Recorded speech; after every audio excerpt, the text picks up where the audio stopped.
Welcome to the GovComms podcast, bringing you the latest insights and innovations from experts and thought leaders around the globe in government communication.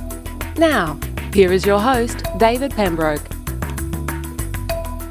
Hello, ladies and gentlemen, and welcome to GovComms, the podcast that examines the practice of content communication in government and the public sector. My name's David Pembroke, and thank you for joining me. Once again today, we go back into the archive of GovComms to the time when the program was called In Transition, and to my conversation with Russell Grossman, who at the time was the international chair of that very important organisation, the International Association of Business Communicators. But Russell's day job was as the Director of Group Communications in the UK Government's Department of Business, Innovation and Skills. Russell was also a visiting fellow at the Cass Business School and a very, very knowledgeable man, particularly as it came to discussions about internal communications. He really knows what he is talking about. And as many of you will know, I am a great admirer of much of the communication that comes from Alex Aitken and his team in the UK government. But this is from a couple of years ago, but the learning is as relevant today as it was then. So please enjoy my conversation with Russell Grossman. Russell, just to give us a little bit of background about yourself and the roles that you have at the moment, many and varied, a potted history, if I could, the Russell Grossman story. Well, how big is the pot? No, I'm Group Director of Communications at the Department for Business, Innovation and Skills of the UK Government. I've been there for coming up for 7 years. The Department for Business, Innovation and Skills has a very wide remit. We look over everything policy-wise, from higher education through trade, enterprise, skills, all the way to export. So it's a very busy and very wide department. I also have two other briefs at the moment. One is that I'm a director of Engage for Success, which is a non-profit movement which was born out of biz, as it happens, but is dedicated to improving employee engagement and the products of employee engagement for the UK. And I'm also the chair internationally of IABC, the International Association of Business Communicators. Lots to talk about across each of those areas, but where I'd like to focus our attention today is around government communications in the UK. In episode 1, we spoke with Alex Aitken, and he painted a very broad picture of the change that's undergone in UK government communications over the last few years. But I'd like to go back to the beginning, really, to understand where did this change start and what brought it about? I suppose the principal element of change for the whole programme was the government's reforms to government generally. We needed and have needed to reduce by quite a lot of we needed to have reduced the amount of money that is spent on government communications by a significant amount. In fact, a reduction of 75% from the 2009-2010 figures to the current day. 75%? That's correct, 75%. That's a vast amount of money. Well, that was the target. We have achieved the vast majority of that, and we've done that through taking, in a sense, charge of our own destiny. And the genesis of the GCS has very much been in determining that clearly, whilst on the one hand we needed to make the savings, we wanted to use the opportunity to really upskill and up-professionalise the whole of the government communications approach. So what was then the Government Communications Network, which was a loose network of professionals working in government, is now a formal service. And our basic mantra is that we want overall the service to be more skilled, more unified and less bureaucratic. So how did you go about starting to achieve some of those savings? Well, from a leading people change, the first thing was that we got all our directors of communication, of which I am one, together, and asked, do we all sign up to this? And pretty much everybody did. Difficult really not to sign up to the idea of making yourself more professional. And we have then taken a project management approach to 11 different reforms, which have ranged from, for example, increasing the single way that we do planning across government, to reining in our regional operation, to upskilling the way in which we do internal communications, all the way through to things like making sure that we have a rigour in measurement and evaluation of public campaigns. Now, does this mean that you have surrendered your autonomy to the centre, to the Government Communications Service, given that you are the Director of Business and Innovation? Well, I am a director of the Government Communications Service, so far from surrendering my autonomy, what we have done is collectively we have come together to maximise the strength that we can put into a common endeavour. But where is your priority? Is it to your department first, or is it to the GCS first? I have a dual approach.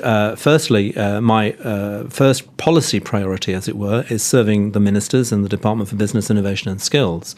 But the way in which I do that professionally is guided by, is informed by, and is enhanced by the Government Communications Service. And as I say, I am very much part of and an integral element of the GCS. I'm intrigued by perhaps the reaction of the political leaders and the political leaders' officers to the establishment of the GCS, and whether or not there was any sense of, we're giving something away here, we're giving some control away. There were some queries about that from our ministers. Simply, as you say, are we giving something up? Is the centre, which to be fair is always somewhere where you're not, is the centre coming in? And I was able to reassure my ministers, and I think my colleague directors were able to do the same with theirs, that far from giving up power, this was actually improving the degree to which we are taking forward the professionalisation of communications. And what about the departmental secretaries, or the equivalent of departmental secretaries? What was their attitude to it? The permanent secretaries were similarly of a mind that provided the service that they get from their communications teams was at least as good as it was. They were perfectly content. And indeed, the proof has been that there has been no shift of power, as it were, from departments to the centre. What we have seen, however, is a much greater rigour in the way that we have measured, evaluated, planned, and ultimately delivered communications. What's been the single greatest success of the GCS in your view? It's probably bringing together the 4,400 people who do communications across government and its ALBs, that's arm's length bodies, to create a single force. Now, we're still in the process of doing that, of course, but if I look at this from a person perspective, some of the programs that we've put in, Inspire, Aspire, these are training programs for our leading and in some cases trailing members, those have all significantly increased the degree to which our people are professional and the degree to which their careers have been built.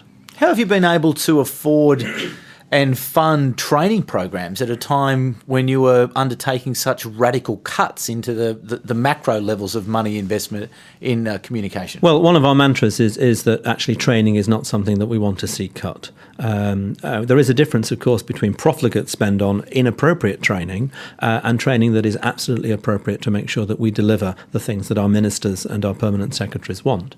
And so the training budget is adequate and sufficient for what we require. We've also been able to partner, for example, with organisations like the IABC to deliver training in a way that has not required us to begin courses from scratch. So in terms of how it works, when does this GCS come together, and what's a typical sort of GCS meeting look like? Well, there isn't, of course, a typical meeting, and the service is, in one sense, virtual, but in another sense is a series of events and networking that bring together professionals across the service in different disciplines. So, for example, one of the particular areas I'm concentrating on is building up and upgrading internal communications and engagement across the whole of government. That has meant that in the last 6 to 9 months, we've already held 3 face-to-face conferences of internal communications practitioners across the United Kingdom in a way that previously had never been done. And that has enabled people not just to network together, but also to understand the gaps that they have in their own knowledge and their own practice, and of course seek to fill those. So internal communications is an obvious focus. What are the other areas of specialisation that you're looking at? We've been particularly attentive to things like measurement, evaluation and planning.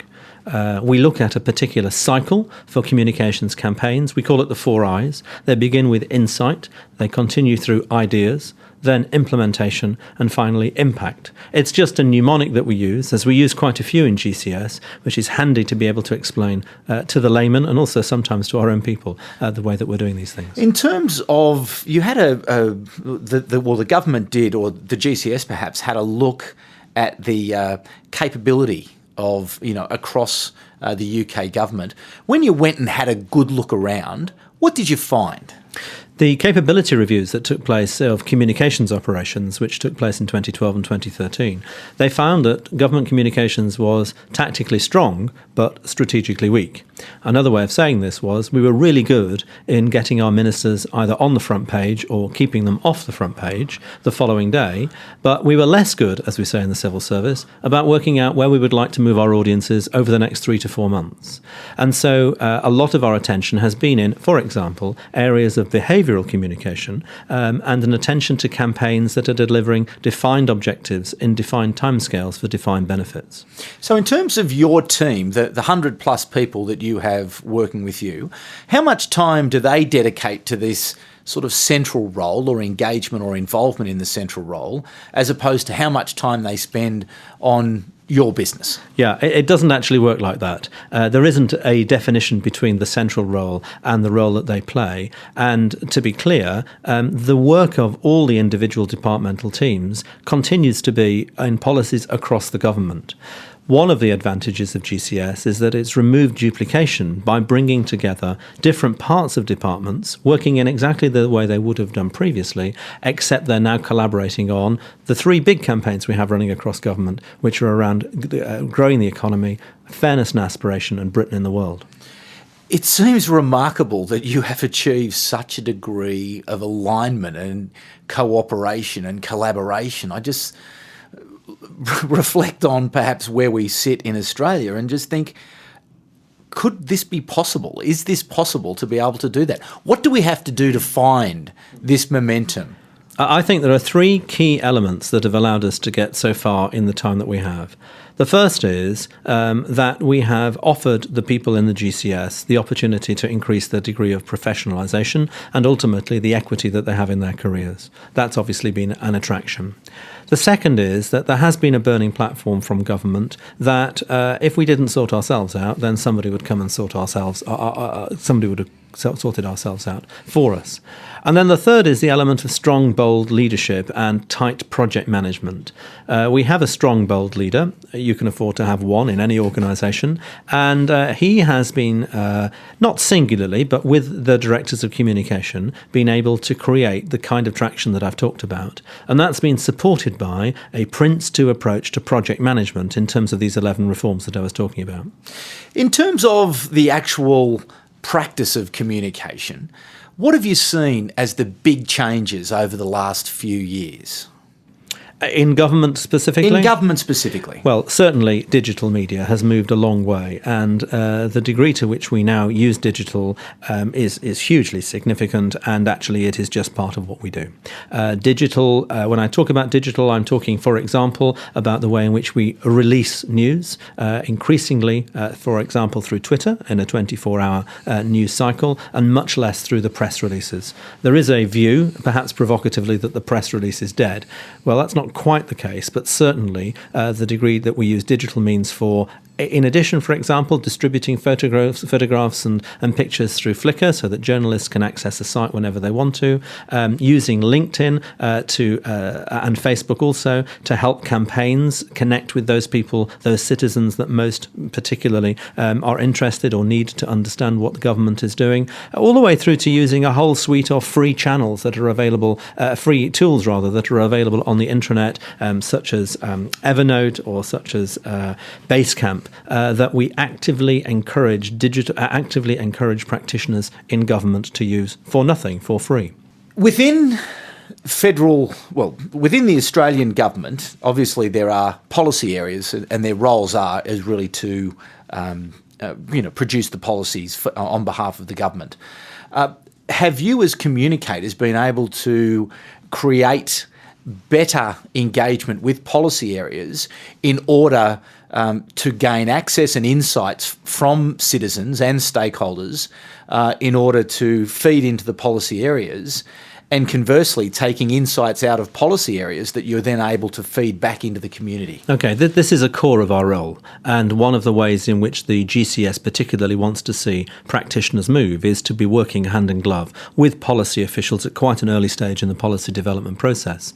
That early stage allows us, for example, to feed in insights through consultation, and it also allows us to be able to play and articulate with policy officials in a way that makes policy more coherent, if you like, to citizens and to businesses. So that's very important, and the whole area of insight and the emphasis that we now put on insight makes that even more significant than previously.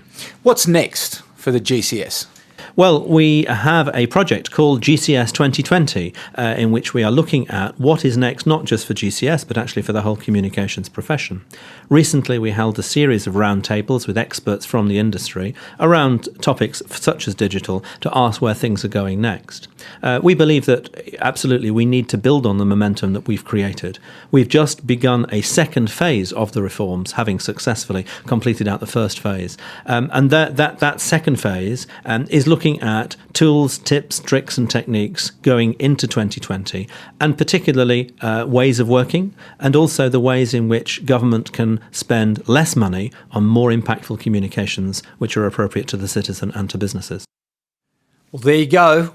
You have to hand it to them. They really have their hands wrapped around this challenge of content marketing in government. That is our friends in the UK government, and more power to them, really doing fantastic things. And I would encourage all of you to go and explore the UK government's Government Communication Services website, follow them on Twitter, and take a deep dive into a lot of what they're doing, because there is so much for us all to learn there. So thanks again. We've got lots of great programs coming up. Certainly really looking forward to continuing to add some value to you as you take on this challenge of introducing the practice of content marketing in government that will help you to help government strengthen communities and improve the well-being of citizens wherever you may be in the world. So thanks again, and I do look forward to you being with me next week.